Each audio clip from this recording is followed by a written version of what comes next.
Salam saudara-saudari yang terkasih di dalam Tuhan. Kembali kita bertemu dalam ibadah pada hari Minggu ini. Biarlah walaupun kita masih terkurung di rumah, janganlah itu menghalangi kita untuk datang kepada Tuhan dalam situasi apapun. Kita mempersiapkan hati kita untuk memasuki kebaktian hari ini. Mazmur 70 ayat 5 berkata, biarlah bergilang dan bersukacita karena Engkau, semua orang yang mencari Engkau. Biarlah mereka yang mencintai keselamatan daripadamu selalu berkata, Allah itu besar. Biarlah itu mengingatkan kepada kita bahwa Allah kita adalah Allah yang besar dan Allah yang selalu menyertai kita. Ibadah ini kita selenggarakan atas nama Allah Bapa, Allah Putra, dan Allah Roh Kudus. Mari kita naikkan pujian hormat bagi Allah Bapa.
Surga, terima kasih Tuhan, Engkau masih mengizinkan kami untuk kembali bersekutu di sini.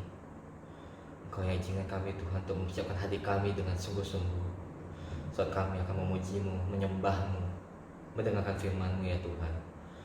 Kiranya teman kami yang sakit Tuhan yang mau sembuhkan, buat kami yang merasa banyak kekhawatiran Tuhan yang akan membantu untuk meringankan ya Tuhan. Kami percaya Tuhan, semuanya Tuhan hanya bisa kami lalui dengan kekuatan dari Engkau saja Tuhan. Terima kasih Tuhan. Hanya di dalam nama Tuhan Yesus kami berdoa. Amin. Mari kita bersama-sama menaikkan pengakuan iman rasuli dengan perlahan-lahan dan diresapi kata demi kata. Aku percaya kepada Allah, Bapa yang Maha Kuasa, Khalik langit dan bumi, dan kepada Yesus Kristus, Anaknya yang tunggal Tuhan kita, yang dikandung dari Roh Kudus, lahir dari anak darah Maria, yang menderita sengsara di bawah pemerintahan Pontius Pilatus, disalibkan, mati dan dikuburkan, turun ke dalam kerajaan maut. Pada hari yang ketiga, bangkit pula dari antara orang mati, naik ke surga, duduk di sebelah kanan Allah, Bapa yang Maha Kuasa, dan dari sana Ia akan datang untuk menghakimi orang yang hidup dan yang mati. Aku percaya kepada Roh Kudus, gereja yang kudus dan am, persekutuan orang kudus, pengampunan dosa, kebangkitan daging, dan hidup yang kekal. Amin. Mari bersama-sama kita naikkan pujian hormat di bumi. Dan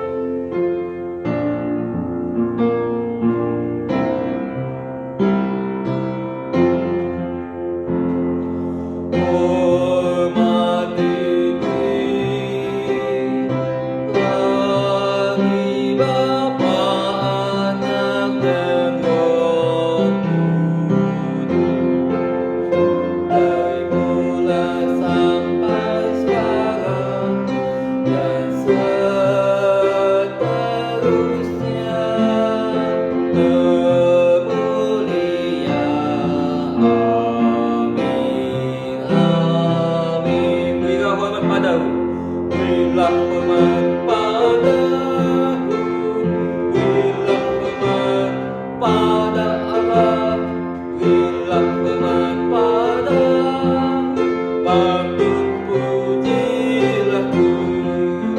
Puji Allah memberi berkat, puji Allah segala bangsa, puji Allah yang tertinggi, puji Bapa, Putra dan Roh. Berilah hormat padamu, berilah hormat padamu, mulia, mulia, mulia, mulia, berilah hormat padanya. Mulia, mulia, mulia, mulia, berilah hormat padanya. Berilah hormat padamu, berilah hormat pada Allah, berilah hormat padamu, patut pujilah ku. Puji Allah pemberi berkat, puji Allah segala bangsa, puji Allah yang tertinggi, puji Bapa, Putra dan Roh. Berilah hormat padamu, berilah hormat padamu, mulia, mulia, mulia, mulia, berilah hormat padanya. Mulia, mulia, mulia, mulia, berilah hormat padanya.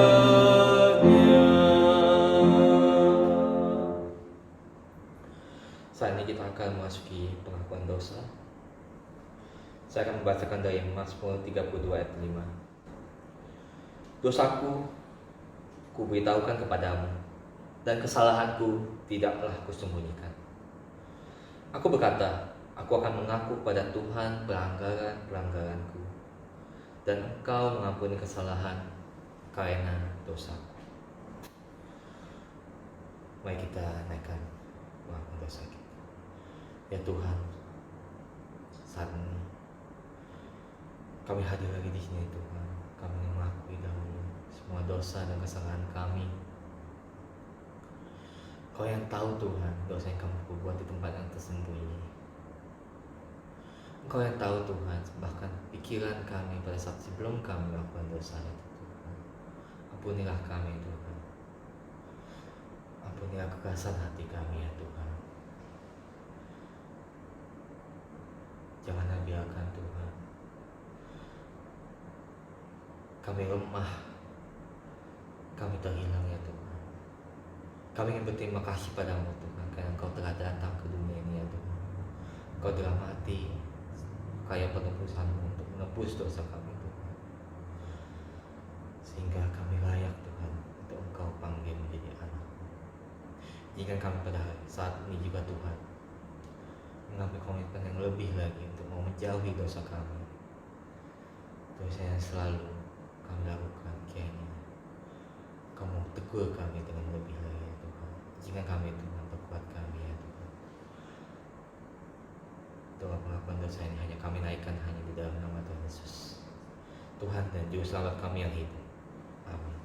Sebagai refleksi pengakuan dosa, kita akan naikkan pujian Dalam Lautan yang Kelam.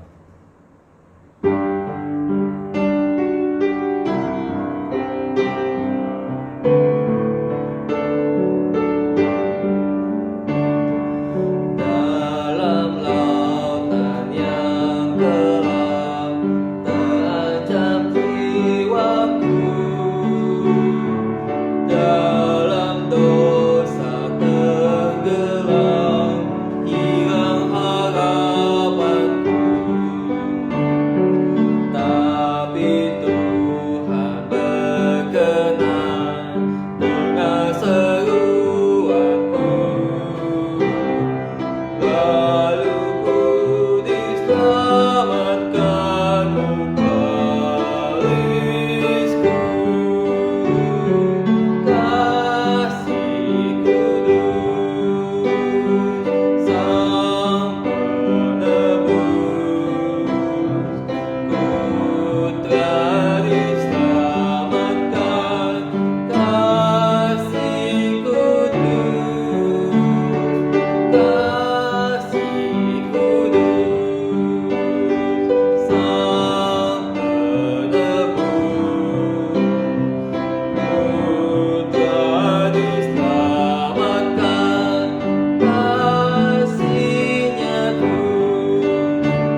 ini kita akan memasuki pembacaan Mazmur. Mari kita buka bersama Mazmur 128. Mazmur kita hari ini diberi judul Berkat Atas Rumah Tangga. Mari kita baca bersama-sama dari ayat yang pertama sampai ayat yang ke-6. Mazmur 128 ayat pertama sampai 6. Nyanyian ziarah. Berbahagialah setiap orang yang takut akan Tuhan, yang hidup menurut jalan yang ditunjukkannya. Apabila engkau memakan hasil jerih payah tanganmu, berbahagialah engkau dan membaik keadaan. Istrimu akan menjadi seperti pohon anggur yang subur di dalam rumahmu. Anak-anakmu seperti tunas pohon zaitun sekeliling mejamu. Sesungguhnya demikianlah akan diberkati orang laki-laki yang takut akan Tuhan. Kiranya Tuhan memberkati engkau dari Sion, supaya engkau melihat kebahagiaan Yerusalem seumur hidupmu, dan melihat anak-anak dari anak-anakmu, damai sejahtera atas Israel. Biarlah ini menjadi penghiburan di saat kita mengalami masa-masa yang bisa dibilang susah seperti sekarang ini. Di saat kita terkunci di rumah, Tuhan mengingatkan pada kita ada berkat atas rumah tangga, ada berkat saat kita berada di rumah, saat kita menjadi laki-laki ataupun perempuan yang takut akan Tuhan. Kita tidak perlu takut, karena Tuhan yang menjaga hidup mati kita, Tuhan yang menjaga keluarga kita, Tuhan yang menjaga anak-anak kita, Tuhan yang menjaga semuanya yang kita mau serahkan kepadanya. Saat ini kita akan masuki doa syafaat. Pokok doa kita ada dua.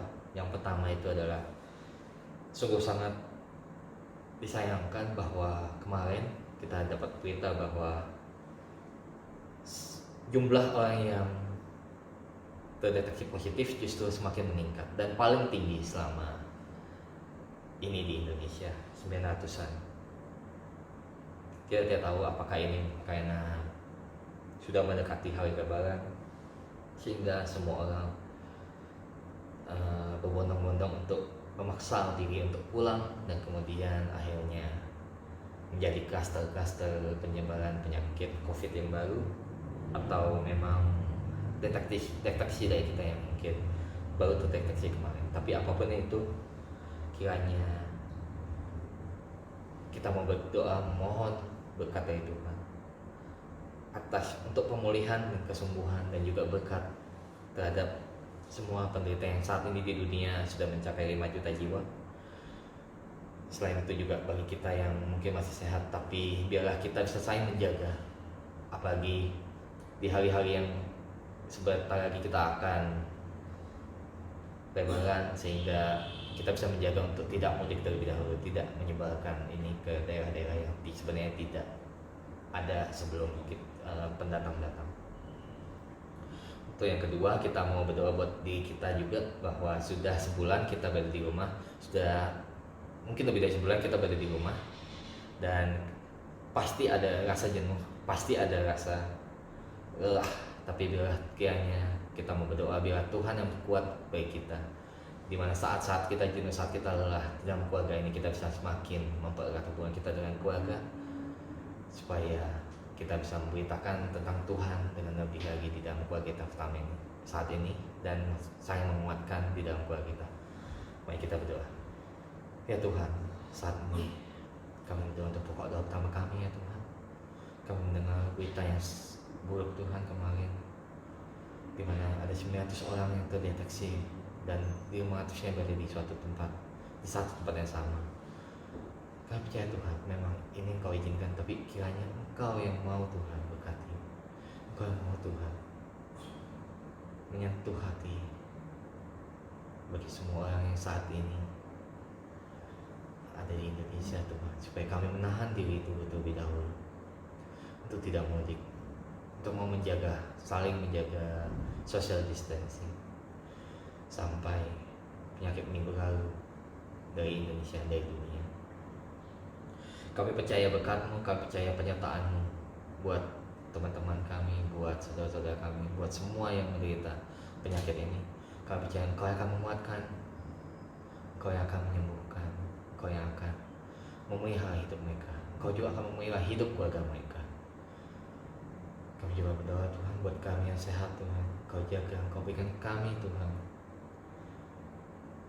rasa untuk mau saling menjaga, mau memperhatikan juga orang yang lain, saling berbagi, tapi tetap menjaga jarak, tetap menjaga supaya tidak terjadi penyebaran yang lebih cepat lagi Tuhan. Saat ini juga Tuhan kami ingin berdoa buat semua keluarga yang ada di rumah saat ini Tuhan, yang kami tetap menangkap di rumah, yang tidak bisa kemana-mana, karena kami ingin menjaga supaya penyakit ini tidak semakin cepat penyebarannya. Engkau yang pimpin Tuhan, Engkau yang jaga hubungan kami semua Tuhan dalam satu keluarga, bapak, ibu, istri, suami, anak-anak, kakek, nenek, sepupu, siapapun juga Tuhan. Engkau yang jaga supaya kami bisa saling menguatkan di masa-masa yang jenuh seperti ini Tuhan, dimana kami bisa saling menjaga, saling menguatkan, saling membedakan firman Tuhan, saling mengkoreksi, bersekutu bersama dengan lebih lagi Tuhan, supaya kami bisa bertumbuh lagi bersama di dalam keluarga kami. Kami serahkan semuanya hanya di dalam doa ini Tuhan, hanya di dalam nama Tuhan Yesus Tuhan dan Juru Selamat kami hidup. Amin. Sebelum masuk ke firman Tuhan, mari kita siapkan hati kita dengan menaikkan pujian. Ku ingin mendengar.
Bersama-sama berdoa, mohon berkat dari Tuhan. Tuhan, kami akan bersama-sama mendengarkan firman-Mu. Berkatilah kami semua, supaya firman Tuhan menerangi hidup kami. Dalam nama Tuhan Yesus Kristus, kami sudah berdoa. Amin. Firman Tuhan pada hari ini diambil dari kitab Kisah Para Rasul, pasal yang pertama, ayat 4 dan 5, serta ayat 12 sampai dengan ayat 14. Kitab Kisah Para Rasul, pasal yang pertama, ayat 4 dan 5, dilanjutkan dengan ayat 12 sampai dengan ayat 14. Firman Tuhan berbunyi demikian, Kisah Para Rasul pasal yang pertama mulai ayat yang keempat. Pada suatu hari, ketika ia makan bersama-sama dengan mereka, ia melarang mereka meninggalkan Yerusalem dan menyuruh mereka tinggal di situ, menantikan janji Bapa yang demikian katanya, "Kamu telah dengar daripadaku, sebab Yohanes membaptis dengan air, tetapi tidak lama lagi kamu akan dibaptis dengan Roh Kudus." Ayat 12. Maka kembalilah rasul-rasul itu ke Yerusalem dari bukit yang disebut Bukit Zaitun, yang hanya seperjalanan sabat jauhnya dari Yerusalem. Setelah mereka tiba di kota, naiklah mereka ke ruang atas, tempat mereka menumpang. Mereka itu ialah Petrus dan Yohanes, Yakobus dan Andreas, Filipus dan Thomas, Bartolomeus dan Matius, Yakobus bin Alfius dan Simon orang Selot, dan Yudas bin Yakobus. Mereka semua bertekun dengan sehati dalam doa bersama-sama dengan beberapa perempuan serta Maria ibu Yesus dan dengan saudara-saudara Yesus. Yang berbahagia ialah mereka yang mendengarkan firman Tuhan, simpan baik dalam hati dan melakukannya. Hari ini firman Tuhan diberi tema Rasul-Rasul yang menanti. Rasul-Rasul yang menanti. Menanti atau menunggu biasanya merupakan suatu pekerjaan yang kurang menyenangkan. Boleh dikata suruh menanti itu merupakan pekerjaan yang membosankan. Tidak heran kalau orang tidak suka untuk menanti. Malah untuk menyiasati soal menanti ini, ada orang-orang yang menamakan perusahaannya itu sabar menanti. Ini khususnya rumah makan yang saya pernah lihat itu, saya heran mengapa memberi nama sabar menanti. Rumah makan sabar menanti, restoran sabar menanti, ayam goreng sabar menanti. Dan kalau saudara googling, cari di internet itu yang memberi nama sabar menanti itu ternyata begitu banyak. Nah, saya tidak tahu apakah dampak sabar menanti namanya itu dengan bisnisnya. Apakah jadi lebih maju atau malah justru dihindari oleh orang. Karena kalau masuk ke situ harus sabar menanti, pelayanannya lambat, atau yang lain. Karena begitu membosankannya, pada waktu orang menanti, banyak orang yang menggerutu, banyak orang yang mengomel, marah-marah, memaki-maki, kadang mengutuk. Bahkan orang yang disuruh menanti karena tidak sabar menanti, seringkali tidak mau menanti lagi. Saya pernah berkunjung ke salah seorang anggota jemaat yang sudah lanjut usianya. Dia memberikan kesaksian, ini kisah nyata. Katanya menantunya itu orangnya tidak sabaran. Pernah suatu saat mau kondangan, itu gara-gara menanti istrinya yang lama, bersoleknya, dandanya itu lama. Akhirnya suami itu meninggalkan istrinya. Mau kondangan ya, saudara, mau kondangan yang harusnya bareng sekeluarga. Tapi gara-gara disuruh menanti, menantinya menurut dia kelamaan, akhirnya dia pergi sendiri. Ini merupakan satu fakta, suatu kenyataan. Namun ada beberapa sikap yang lebih baik dan patut diberikan apresiasi yang tinggi pada waktu seorang mengisi waktu dengan menanti itu. Pada waktu menanti itu dia mengisi waktu, misalnya menanti dengan membaca buku. Ini saudara akan lihat itu banyak kebiasaan membaca buku ini sambil menanti di Jepang. Itu di stasiun, di terminal, di bandara. Orang-orang kalau menanti biasanya membaca buku. Ini sesuatu yang baik.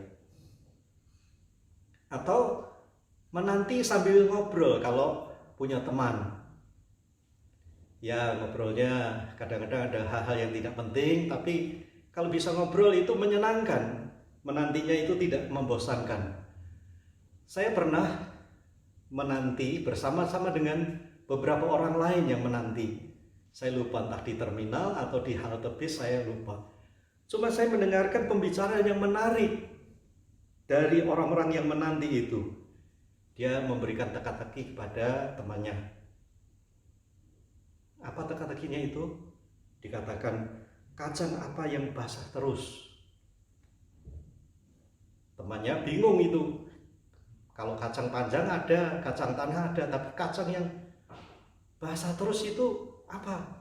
Akhirnya menyerah, dan temannya mengatakan, kacang belum air. Lucu, saya ingin ketawa juga waktu itu.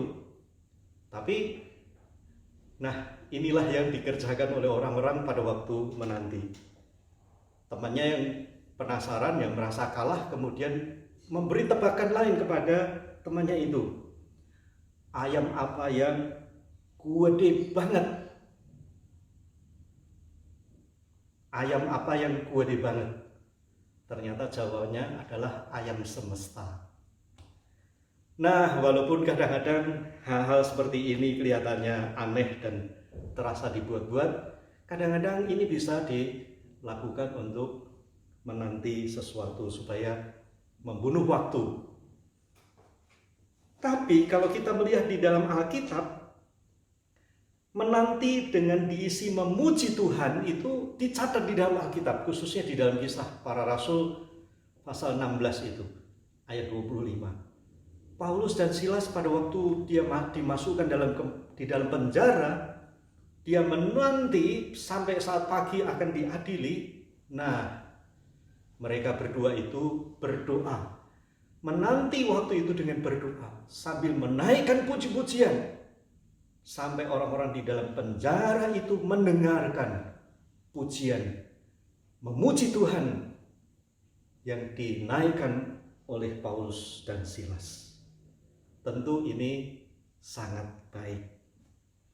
Saudara-saudara yang dikasihi oleh Tuhan, pada waktu kita mengingat kembali apa yang sudah kita baca tadi, Kisah Para Rasul pasal yang pertama ayat 4, 5, 12 sampai dengan ke-14 tadi, kita bisa melihat ada cara lain untuk mengisi waktu untuk menantikan sesuatu yang kita harapkan. Waktu itu rasul-rasul tidak mengetahui dengan pasti berapa lama mereka harus menanti. Tuhan memerintahkan, jangan tinggalkan Yerusalem, tunggu, nantilah. Waktu itu tidak jelas apakah harus menanti 1 jam, 1 hari, atau 1 minggu.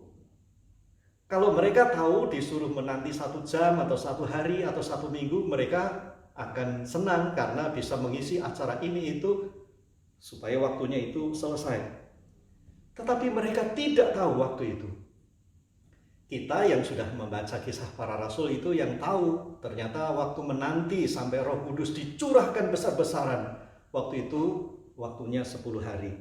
Tapi murid-murid waktu itu sama sekali tidak tahu.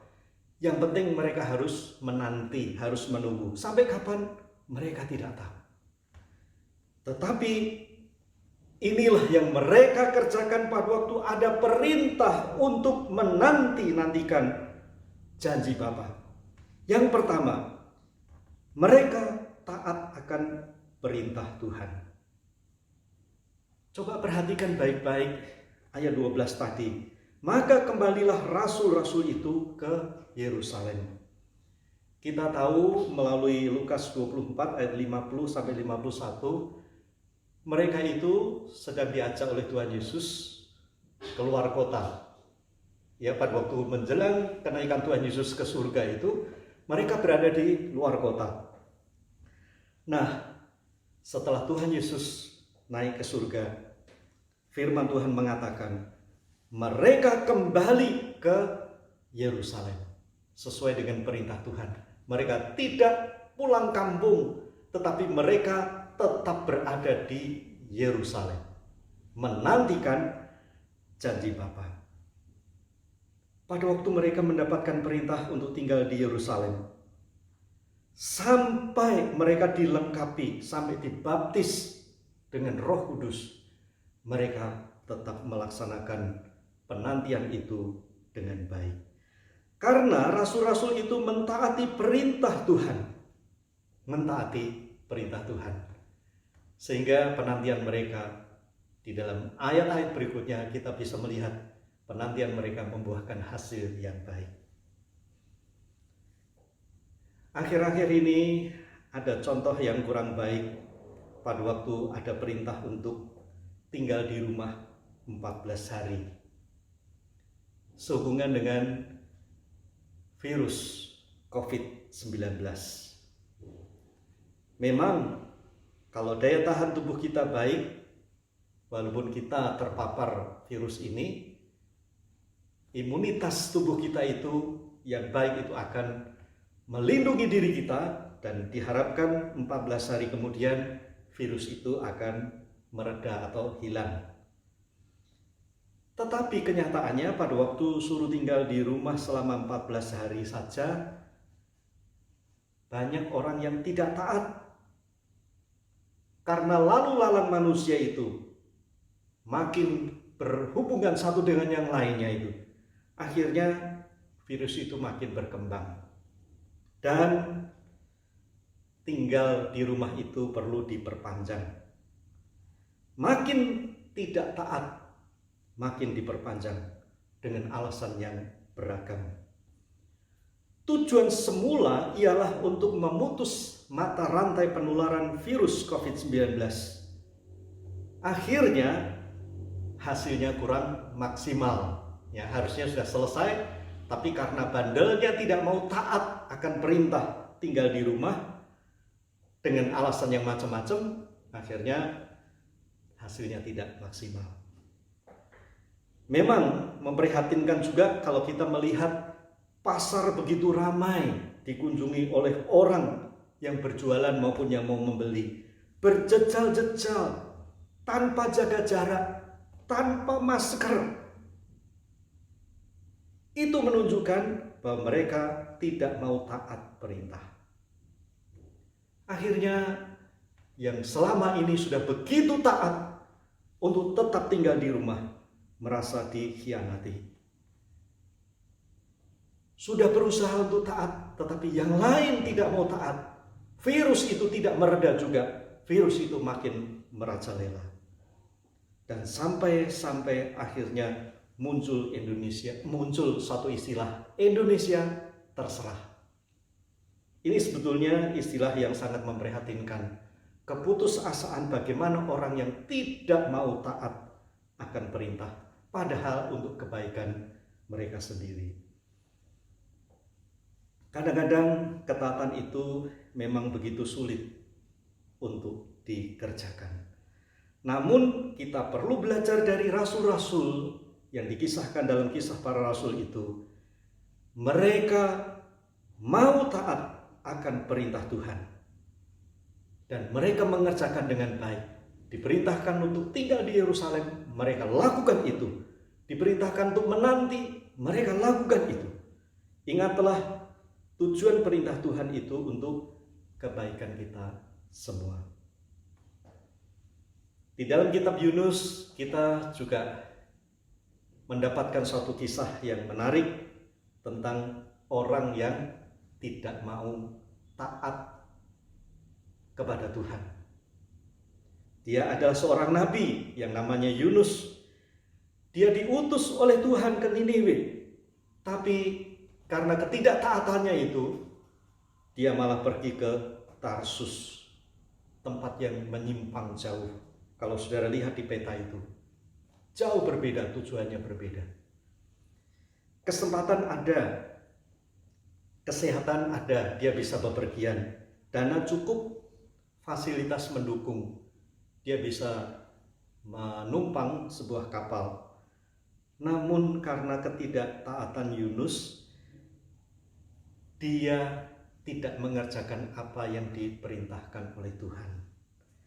dan dia mengalami kesulitan yang sangat serius. Sangat serius. Singkat cerita, dengan proses yang begitu panjang, Yunus masuk ke dalam perut ikan. Yunus berdoa dalam perut ikan, dan Tuhan memberi kesempatan keduanya. Namun, kesempatan kedua itu pun juga diisi dengan kegiatan yang menunjukkan rasa tidak senangnya Yunus melaksanakan perintah Tuhan itu. Akhirnya Yunus menyalahkan Tuhan. Dan singkat cerita, kisah Yunus ini diakhiri dengan kemarahan Yunus. Yunus masih marah. Memang Yunus tidak memiliki hati yang taat. Pelayanannya dan tugasnya akhirnya menjadi beban. Berbeda dengan orang-orang yang taat, hatinya tulus kepada Tuhan. Pelayanan, tugas seberat apapun itu menjadi suatu yang menyenangkan.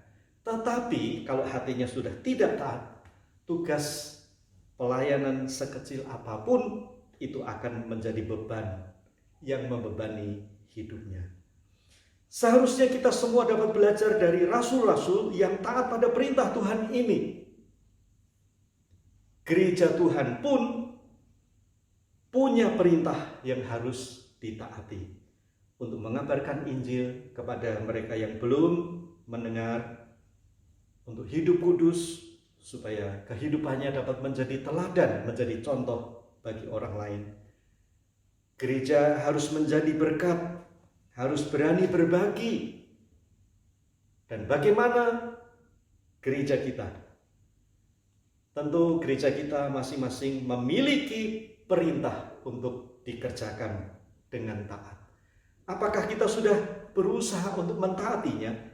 Apakah ada upaya-upaya yang gereja lakukan? Pitah itu dengan baik-baik. Belajarlah dari rasul-rasul, meskipun tidak tahu sampai kapan harus menanti, namun mereka tetap taat pada janji Bapa. Taat menanti janji Bapa itu. Selain taat pada perintah Tuhan, dikatakan di dalam ayat 13 itu mereka berkumpul. Mereka bersepakat dan mau berkumpul di suatu tempat yang sudah ditentukan. Ayat 13a dikatakan setelah mereka tiba di kota, naiklah mereka ke ruang atas tempat mereka menumpang.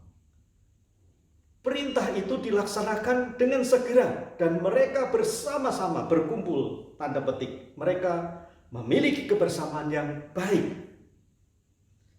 Kebersamaan yang mereka lakukan itu menjadi teladan yang baik bagi kita semua.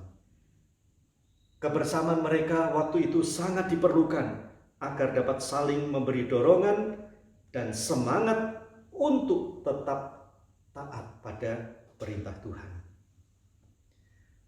Ada pepatah yang mengatakan, kalau kita ingin berjalan cepat, jalanlah sendiri. Tetapi kalau kita ingin berjalan jauh, jalanlah bersama-sama. Kalau kita ingin jalan cepat, jalanlah sendiri. Tapi kalau kita ingin jalan jauh, jalanlah bersama-sama. Dan ini memang benar. Murid-murid rasul-rasul waktu itu berusaha mentaati perintah Tuhan.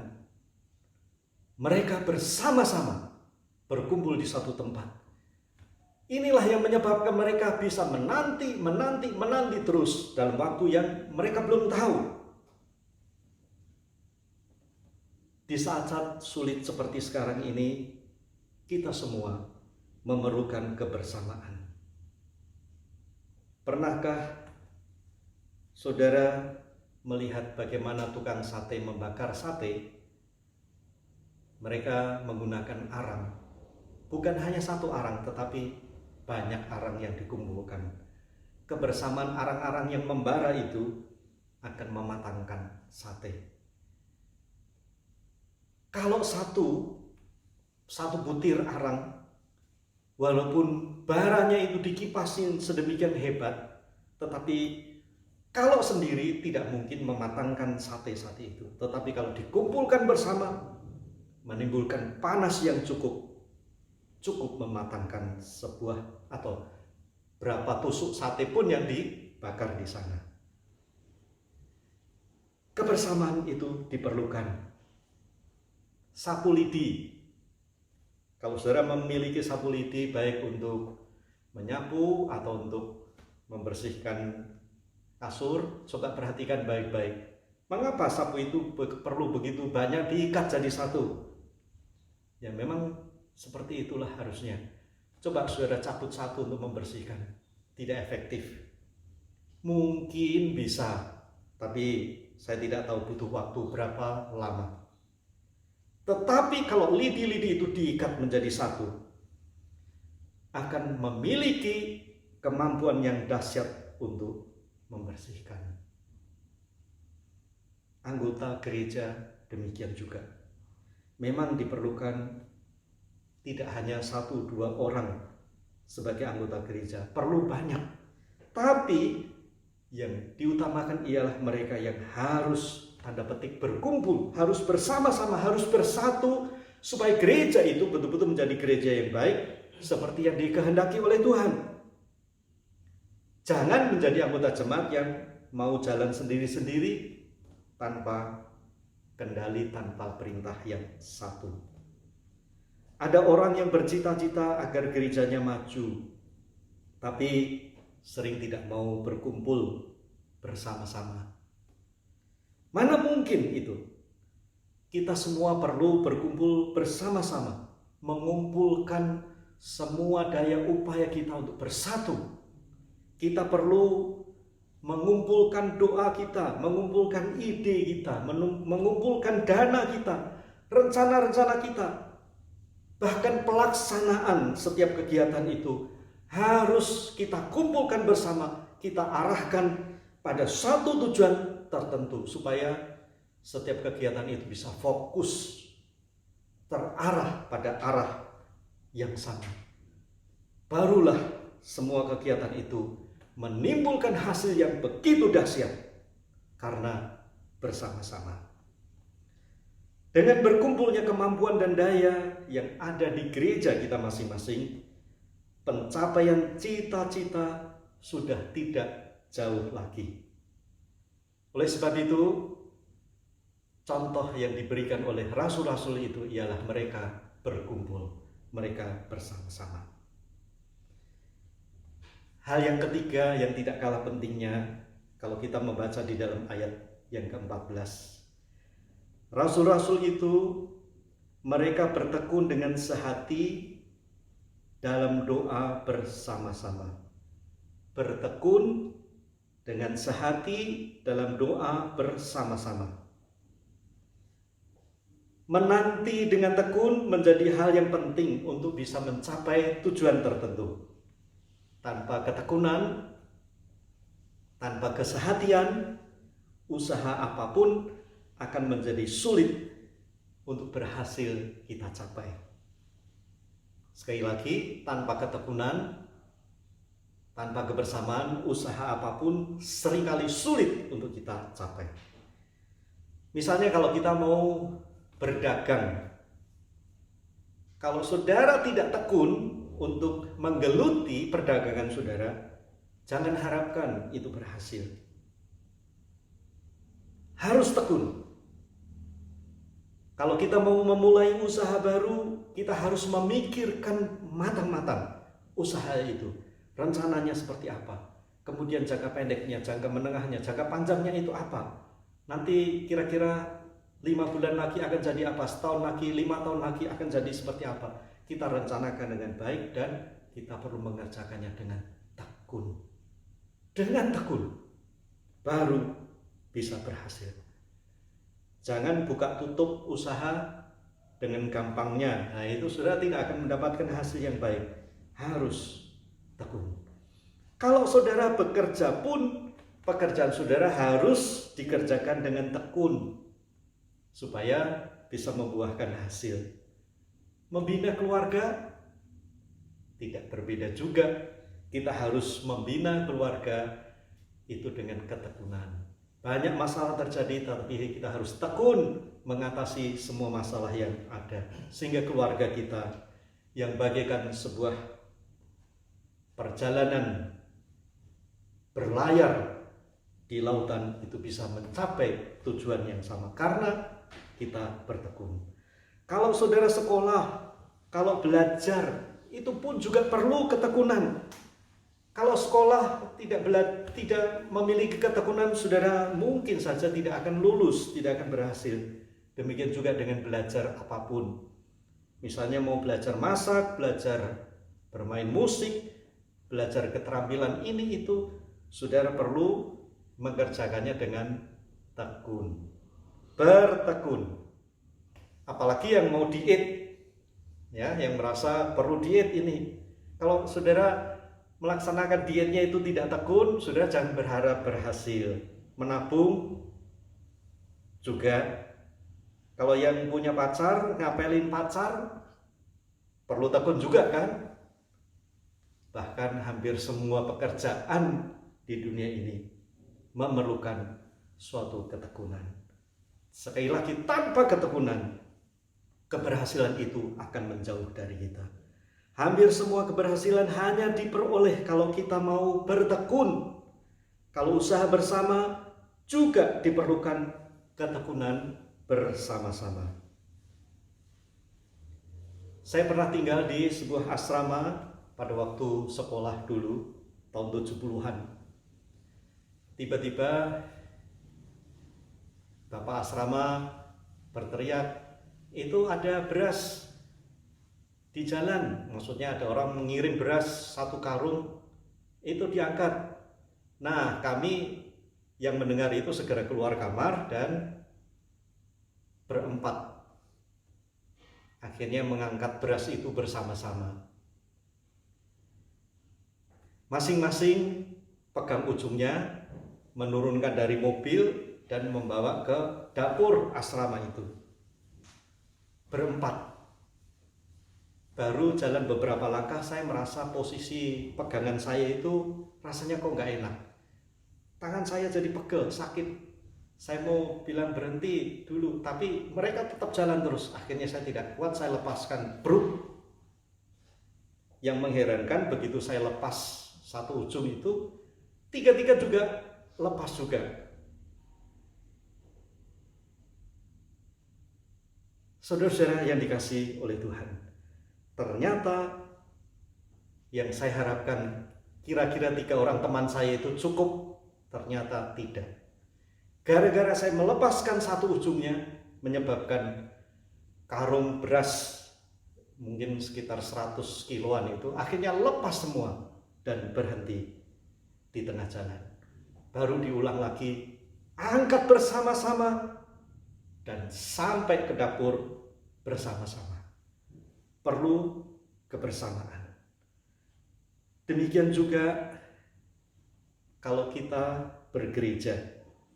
Kita harus bersama-sama, harus tekun, harus sehati. Tuhan menginginkan agar kita juga memiliki ketekunan bersama-sama dan dengan sehati. Saudara-saudara yang dikasihi oleh Tuhan, suatu saat saya berkunjung ke salah seorang anggota jemaat yang merasa begitu kecewa dan tidak mau pergi ke gereja lagi. Saya berusaha untuk mendengarkan keluhannya, alasannya. Saya berusaha untuk membujuk kembali untuk datanglah ke gereja, datanglah kembali. Akhirnya dengan bahasa yang halus dan tertata rapi, jemaat itu mengatakan, "Sudahlah Pak Pendeta, kan hanya saya seorang yang tidak ke gereja. Toh masih banyak yang lain yang ke gereja Bapak." Saudara-saudara yang dikasihi oleh Tuhan, ini kadang-kadang mewakili hampir banyak orang yang putus asa. Toh hanya saya apalah artinya? Saudara-saudara yang perlu kita ketahui, kalau semua anggota jemaat berpikir demikian, apa yang terjadi? saudara-saudara, gereja akan kosong. Oleh sebab itu, nasihat firman Tuhan hari ini, khususnya marilah kita ikuti teladan rasul-rasul itu. Kita perlu bertekun untuk mengatasi masalah yang ada itu secara bersama-sama. Jangan berpikir toh hanya satu orang. Itu kalau yang berpikir semua anggota jemaat itu toh hanya saya, akhirnya mau mengharapkan siapa? Siapapun kita dalam gereja, kita adalah orang-orang yang penting. Karena Tuhan sendiri yang menetapkan dan menentukan saudara menjadi anggota gereja. Ayat ini menambahkan tanda petik dalam doa bersama-sama. Kebersamaan dengan tekun, sehati, tapi juga dalam doa bersama-sama. Untuk hal-hal jasmani saja kita perlu sering mendoakan. Ya, untuk bisnis kita, untuk keluarga kita, untuk apapun kita sering mendoakan. Apalagi untuk hal-hal yang rohani seperti gereja Tuhan. Doa menjadi sangat penting artinya. Ada orang yang mengatakan bahwa doa adalah nafas orang Kristen. Yang mau tidak mau harus kita lakukan. Harus kita doakan. Benar. Memang doa itu sangat penting. Yakobus 5 ayat 16b mengatakan, doa orang benar bila dengan yakin didoakan sangat besar kuasanya. Kalimat ini menggunakan kata tunggal, bentuk tunggal. Doa orang yang benar bila dengan yakin didoakan sangat besar kuasanya.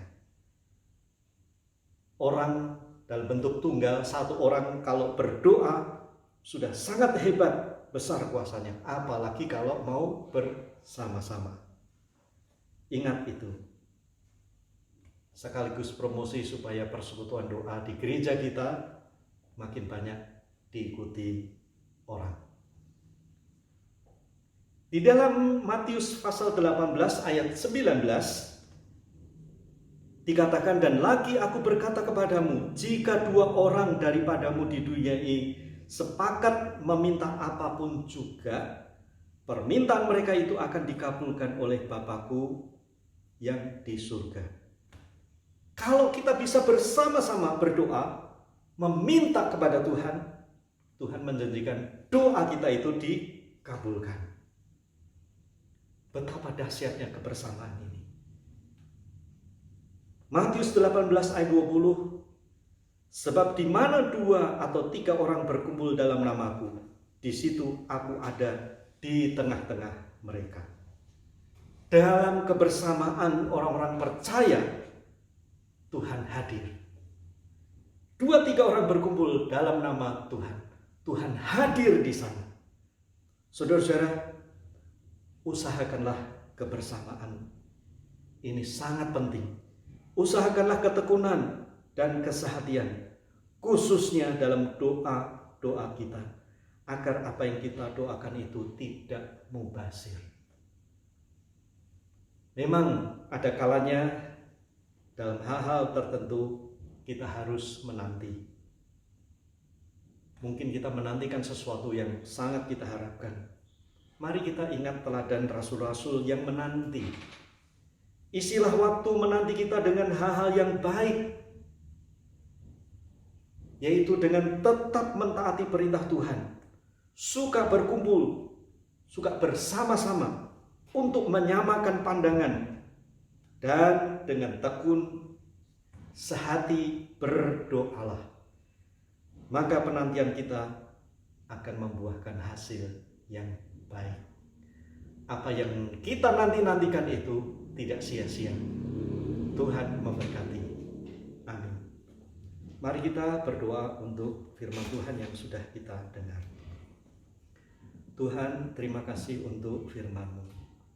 Kami berdoa biarlah Roh Kudus menolong kami untuk mengerti firman-Mu itu, dan kami juga diberikan kemampuan untuk melaksanakannya. Supaya apabila kami menantikan sesuatu, kami tidak mudah putus asa, tetapi kami menjadi orang yang taat, suka bersama-sama, dan juga menjadi orang-orang yang suka bertekun menantikannya itu dalam doa-doa kami. Berkatilah kami Tuhan, supaya kami tidak mudah putus asa untuk menantikan janji-janji yang sudah Tuhan berikan kepada kami semua. Dalam nama Tuhan Yesus kami berdoa. Amin. Kita diberi kesempatan untuk memberikan persembahan kepada Tuhan. Mari kita nyanyikan lagu dengan hati bersyukur.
Persembahan kita pada Tuhan. Tuhan, kami serahkan persembahan kami kepada Tuhan. Biarlah Tuhan akan memakai untuk memperlancar pekerjaan Tuhan. Kami berdoa, biarlah Tuhan memberkati kami semua, supaya nama Tuhan dipermuliakan. Dalam nama Tuhan Yesus Kristus, kami naikkan doa kami. Amin. Mari kita menyanyikan nyanyian perubahan ajaib dalam hidupku.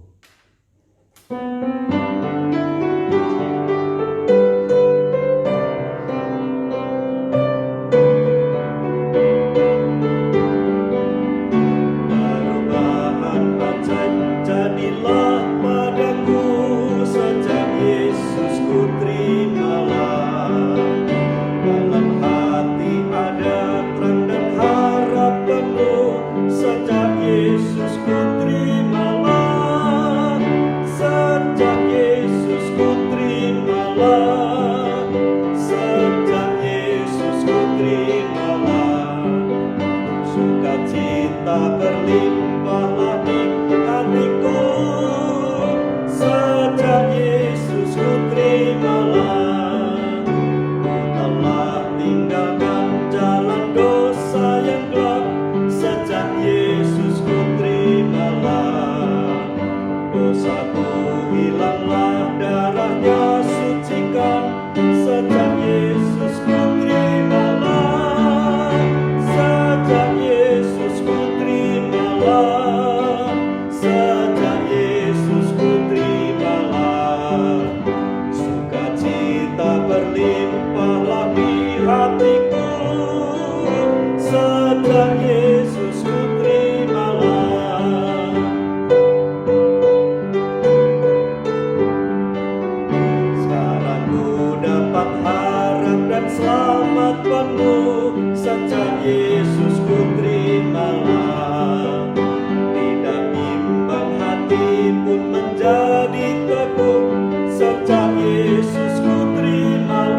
kita akan menerima berkat dari Tuhan.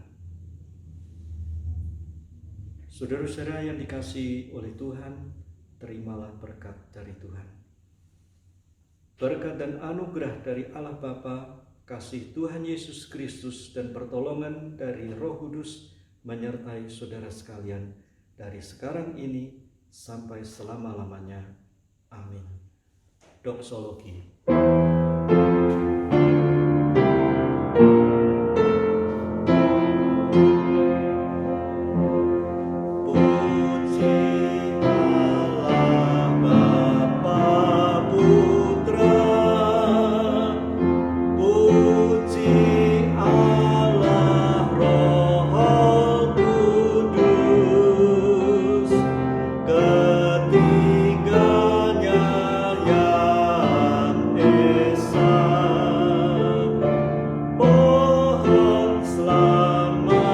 Sumber berkat.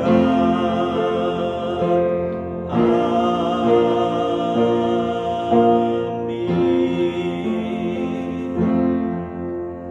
Kebaktian selesai.